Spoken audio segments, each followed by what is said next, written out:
The rest of the story. When the 20th century was young, so was David.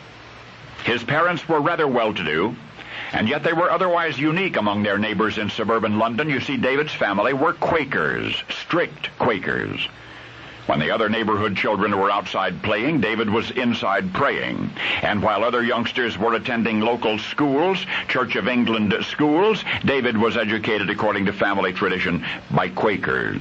And entertainment? Oh, my goodness.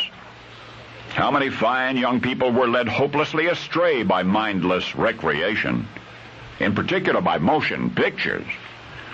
So the other children were going to see silent movies. But little David scarcely knew anything about them until one day when somebody taught him, and that is the rest of the story.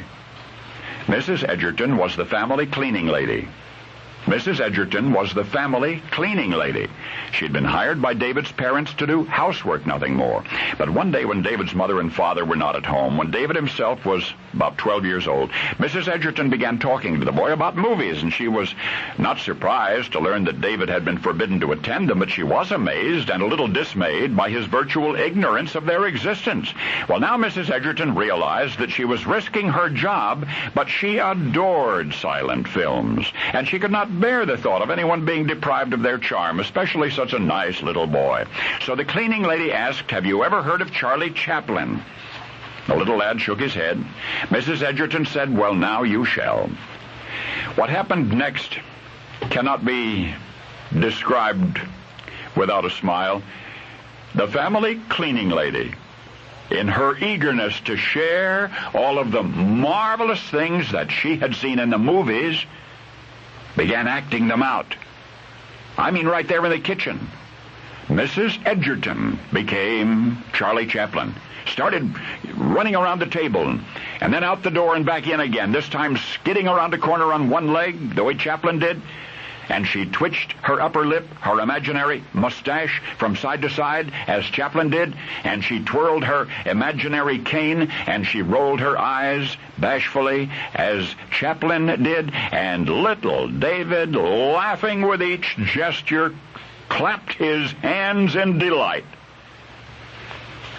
Mrs. Edgerton, the family cleaning lady, relished her audience of one, and she performed often for the boy after that, and her employers never caught her at it, nor did they realize what had inspired little David to sneak out to the movies. This they discovered some while later. Of course, it was too late for Quaker objections by then, no matter how sternly stated. And so began a love affair with motion pictures, in which David has been faithful to this day. Movie lovers have long revered the director David Lean. Lean, L-E-A-N. Even if you don't know his name, you are well acquainted with the children of his brilliant imagination. Timeless cinematic masterworks, Great Expectations, Oliver Twist, Bridge on the River Kwai, Lawrence of Arabia, Ryan's Daughter, Dr. Zhivago. But now whenever you see those monumental motion pictures, another scene will flash into your mind. Scene of a little boy with a beaming face and the comic impressions of the wonderful Mrs. Edgerton who started it all. Because now you know the rest of the story.